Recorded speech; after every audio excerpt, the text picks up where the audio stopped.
Hey everyone, welcome back to Land Investing Online, where we teach students how to profitably buy and sell vacant land. This is the simplest, least competitive, and most profitable sector of real estate.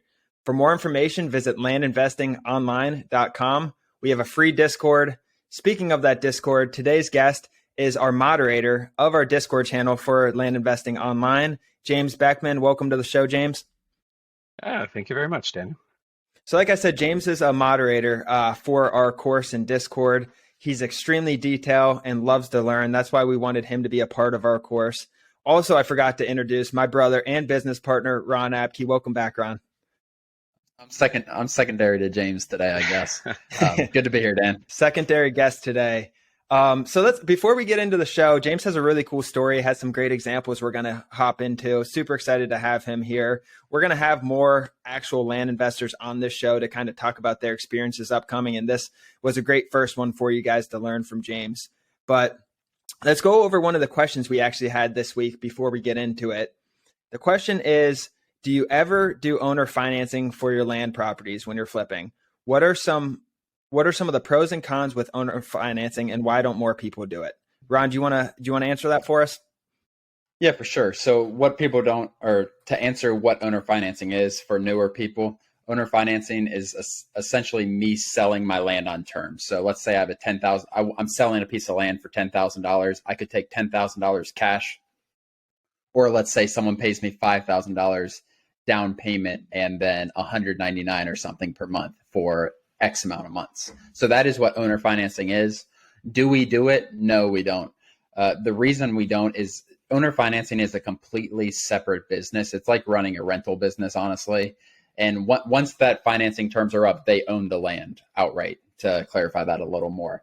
But so the pros are it's cash flowing, like you're getting monthly, you know what you're getting every month unless they don't pay. If they don't pay, you get their down payment and you can resell it to someone else. I think that's the biggest pro of owner financing is what cash flow you have coming in each month. As far as cons, you're dealing with essentially tenants. A lot of these people don't have great credit because they couldn't get bank financing a lot of the times. Obviously, you can do a background check, do a credit check on all of that, but it is dealing with tenants. You have to deal with a payment processor system, and you have to follow up on these people quite a bit. We dug into it a little bit when we first started. It wasn't for us. It is for some people for sure, Dan. But I think that's the biggest thing is it takes a lot of time out of me sending mail, me selling land for cash, and just our whole deal flow process. Yeah, and one thing I want to touch on right now in the market today, I'd rather flip a property and double my money right away than do something like owner financing, because right now it's fairly easy. Rates are low. It's fairly easy to get land loans so they can get the cash to buy it outright from you. And a lot of people in America have cash right now. So it's easy to flip properties. Now, say 2007 comes again and we're acquiring a lot of properties, but they get harder to sell. If a property, we consider this when a property sits on the market a long time and we can't move it, then we'll go to things like owner financing. So it's kind of market dependent, I think. And right now in this market, people have money, so we're buying outright. But that wraps that part up. Let's hop into the show. James Beckman, he's a great land investor. He's worked with us for a long time. We're constantly communicating with James. Do you want to give us a quick background in your story for our guest, James? Sure. I mean, are you curious kind of how I came to the land business, how long I've been doing it? Anything in particular? Yeah, just start to finish. Where you come from, born and raised, worked up, what you did before land, how you got into land, all that good stuff. So I was born and raised Southern California, and I kind of moved steadily farther north every time I moved. I went to college in kind of Central California, San Luis Obispo. I lived there for 17 years. Met my wife, moved farther north, and about 3 years ago, we moved out to Colorado. And I've been working in software for many, many years. And there's this confluence of my wife wanting to try something else and me being at the end of a contract worked out well. We moved to Colorado. When I moved out here, I realized that I've been working for a lot of startups and I'd gotten really burned out with them. And I took a few months off moving out here and then decided I'm going to go back, get a job. I made it all the way to the offer stage with the company, and hit in my stomach, I realized I did not want to do this anymore. and I needed to find something else. So it took me a long time. I did a lot of reading, a lot of exploration, going to meetups, talking to people, just kind of figure out what I wanted to do. And pretty quickly, I realized probably something with real estate. I ended up buying a property, a foreclosed property that was vacant for 3 years at an online auction, sight unseen in Cincinnati, Ohio at one point. And I don't know why I did it. I would never do it again, but I jumped in and I ended up selling that at basically break even. It's kind of right at the start of the pandemic. And after that, I realized I don't want to do that. I don't really remember how I found land. No, I do actually. There was a meetup that I was part of. There was a gentleman who was talking about doing vacant land. And I was attending virtually and I started just asking a lot of questions. And afterward, he said, James, we should talk. You seem like you probably be very good at this. And I first joined another group for basically learning the land business. And I did it about a year ago is when I first started. And really, really started, I would say, more like 8 months is when I got more serious and started to be a lot more consistent with how I did things. It took me a little bit to ramp up. There was so much to learn at the beginning that I wasn't really sure uh, how where the best leverage was, essentially, where best to put my time.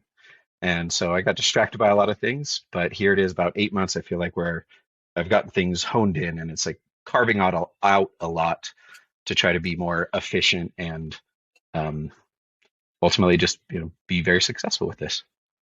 Nice. Yeah. And we have a deal review every Wednesday where we kind of look at deals, and I can tell things have really amped up these last few months for you with the deals you're sending in. So congrats on all that. But you mentioned a couple of things that stand out. One, you said you had a pit in your stomach when you were doing something that you knew you weren't wanting to do. And I thought of Ron immediately because Ron was a teacher and had that same feeling in his stomach and just quit that to pursue other things. And two, you said you have a startup background. What do you think? How do you use your background experience with these different startups? I know you're a huge data guy and you're good with software and all that good stuff. How do you take your skills that you have from your previous experience and where have those helped you out in land? I would say so. Coming into this with a programming background, I hopped in really quickly and I wrote some scraping software and the scrubbing process. I've automated a lot of that. And that stuff was pretty easy for me to do. Things that were really easily defined, rules based kind of stuff.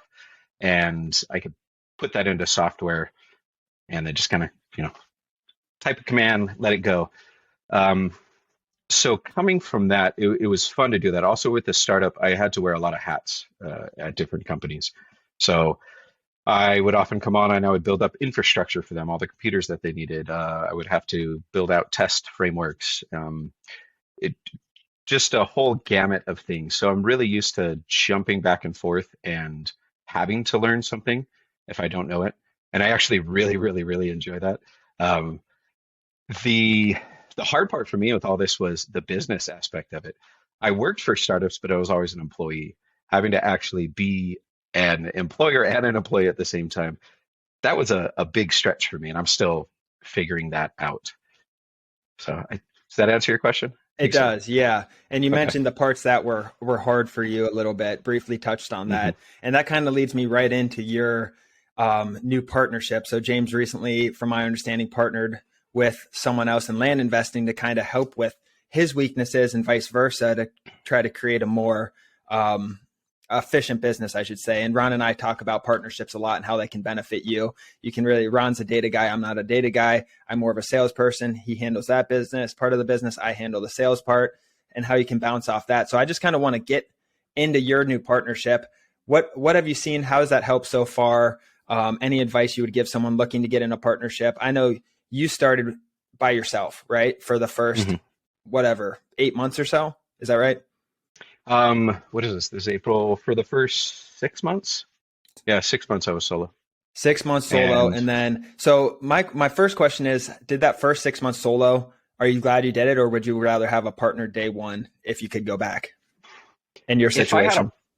if I had a partner that I had an established relationship with, yes, I think that having a partner would be really good because I'd be able to learn on my own. We'd be able to kind of separate, learn, and then come back together and exchange that knowledge. And I feel like Mhm. I would have learned a lot more aspects of this business faster. You have two people that can make mistakes, which is really great.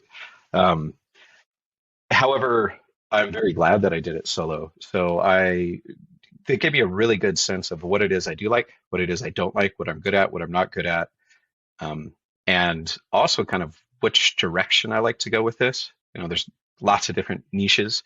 So I liked it. If I had to do it over again, I would love to start out with a partner if I had a previous relationship. So Steve McClacken and I partnered up, and that was right at the end of last year. We were really talking about it. We had kind of talked about doing deals before. He had something, and I did a deep dive on some due diligence of it, and we found that we worked really well together. We did that a couple times, but nothing ever came from those. And at one point, I think it was on a call, and I just reached out to Steve, and I was like, Steve, we should totally partner up, kind of joking. And he reached out to me after that, and he said, I think you were joking, but that sounds like a really good idea to me.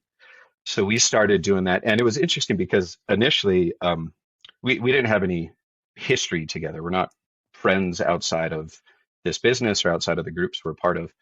So there was a big slowdown in my business because now there's this overhead of having another person communication. He ran his own business for many, many years, doing insurance sales, but solo. He would interact with people, but it was still his, sole proprietorship. So he had never actually partnered before, but he had run his own business. I had never run my own business, but I worked with teams a lot before. So there was this interesting kind of confluence of learning how to talk with each other, learning how we like to communicate, what we're good at, what we're not good at. And there was like, I don't know, hitting the brakes really hard on a vehicle that was cruising along. And now we're 4 months in, and we're back to this point where it feels like we're really getting good traction, where uh, we try on something new, we have conflict, we talk about it, we resolve it. We have a meeting scheduled for a half an hour. It takes 2 hours because it's the first time we've done it. And then the next time, maybe it takes 45 minutes, and eventually we're down to, we can breeze through things. So it's been good. It's been really good. I like it. The one thing I think we both really liked was we can go a lot farther together, slower initially, but I want to take a vacation. I want to take a break. There's going to be someone else that can do it. I like that a lot. We both have a lot of the same values. He's a recent father, and I have two children of my own. So having that shared value system was really important to us. Um, yeah, it's good. It's difficult, and I would not go back on it. And we're getting to that point where we realize we're now like actually buying deals together, and we realize we waited too long on getting kind of a formal partnership, some kind of entity operating agreement structured, which I think is really important when there's two of us. When it was just me, I could, kind of, I don't know, willy-nilly, whatever worked. And with two people, we're now at this point where we realize it needs to be a lot more formal, which is important, I think, for both of us and for having that agreement up front of how we want to run things. Yeah, and I think one of the key takeaways there. So it took you really 6 months to find this great partnership, and it seems to be working out very well Mm-hmm. for you from what you just said. But the Mm-hmm. key takeaway is kind of don't rush it. James, just from seeing Yes. him in the Discords and everywhere else in the land community, he networks very well. He knows a lot of people in it, and he found Thanks. someone that really fits and balances out his pros and cons, I think. So it really worked out in that way, just from all the work James put in up front. Although he said if he had a partner day one that he could really trust and he knew was going to work out, he would do it, but he didn't. So he waited the 6 months until he found that right connection. So partnerships can get ugly, and they can be just as good as that as well. So that's just kind of the key takeaway there. But let's get into what people always ask is about mail volume. And I've seen your deals in there. You have some incredible deals that you're working on right now. What kind of mail volume have you been consistent with to get those returns that you're seeing now? Um, Not that much, actually. So Steve and I, one of the first things we decided on is the cadence and the volume of mail we wanted to do together. And we figured we're at the beginning a little bit lower because we're going to need just to figure things out. So we decided on 15 to 2,000 pieces of mail about every 2 weeks. And the first batch of mail that we did together, I downloaded, I don't remember, I think it was about 7,000 records is what it came out to after scrubbing.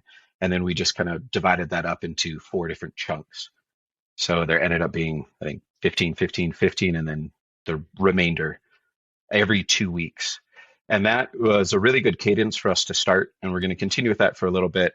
Now that we together have taken things pretty much full circle from start to finish, we're now kind of taking a step back and realizing we can do a lot more volume because we've got more efficient. A big part is saying no earlier on. That I have a tendency to get into the details a little too much, a little too early. And Steve tends to say no, maybe a little too fast. So we balance each other out pretty well there. And I tend to be the data person. If there's a weird property, I'll take that on. And if it's more people oriented, then Steve tends to do that. So 1,500 to 2,000 every 2 weeks is what we've been sticking with. And right now I'm actually a little late on getting the mail out. So I'm going to have to send some today and probably some on Friday as well. Yeah. There you go. Wow. Love to hear that. So really, like, we get that question so much from our students. How much do you need to send out? And it's been working out great so far with James, 1,500, 2,000 every couple of weeks. So you're looking around 3,000 to 4,000 a month, and he's getting it done. I mean, the deals are coming in, which is awesome. Let's get into the deal example. What's that? Can I add something to that too? What I have found is that the consistency is far more important for us than how much. Because whenever we have, I noticed this on my own too, whenever I had a gap, then there was this big lull, and that's when I would tend to take way too much time on things that weren't worth it. And if I keep that mail out, even if it's not perfect, even if it's not my volume or cadence that I said, that's far more important than anything else, I feel like. It really allows you to make all those mistakes fast and repeatedly so that when something does good come up on your plate, you're ready and you know it. Okay. Awesome. Cool. Yeah, thanks for adding that. Next, I want to get into the deal example. You had a really interesting situation that we looked at a few weeks ago, and we talked on the phone briefly about, I think you bought 8 properties, 8 different parcels or so. And you had on the sell side, you had the option to sell all of them or sell them individually. Can you go into that example as if no one knows about that deal? Just kind of talk about the numbers, how you bought them, what you're selling them for, and then the offers you got and what you chose ultimately. Sure. So, well, I'll start with I purchased them. I made an offer, I think it was in the 10 to 20 acre range. Owner got mine offer and he said, "That's great, but I really only want to sell all of my parcels." And I was like, "Really? Tell me more." That sounds great. I like to buy more in one go. So he had inherited from his uncle about 35 acres that at some point had been split up in the past to 8 different parcels. And there had been even more land in the past, previous subdivision, and some of those have been sold off. So the northern part of all the parcels, they're all contiguous, was kind of all together, nothing really built. And then the southern was a little bit more chopped up. So it was a weird shape. You know, I had offered on 1. I didn't know how to offer on 8.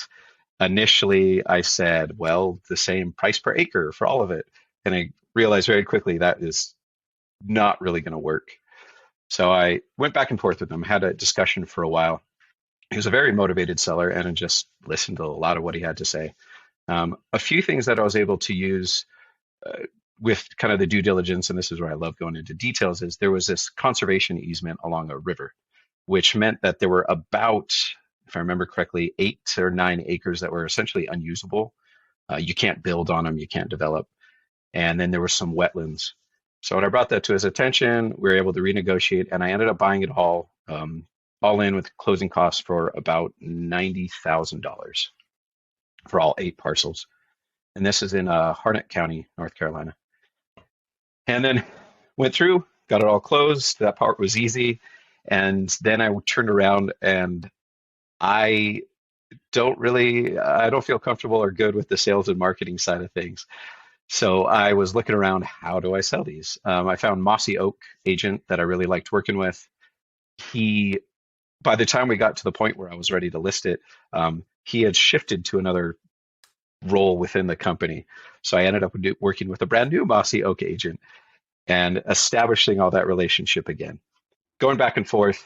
Um, at this point, Steve and I had developed our partnership, and even though I had brought this deal in from a previous mailer without Steve, we went at this together as if it was, completely within our business. It's a great way to kind of try out the sales and marketing process and how we work together. From that, we listed them. Took a while, a little bit of hiccups there with the agent.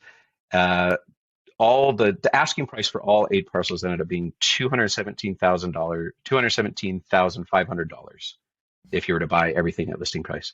Um, I don't even remember seeing him on Zillow or on MLS or anything. So I think he went to his buyer's list. He came back, and after one weekend of showing, there were 11 offers, and on various pieces, various parcels.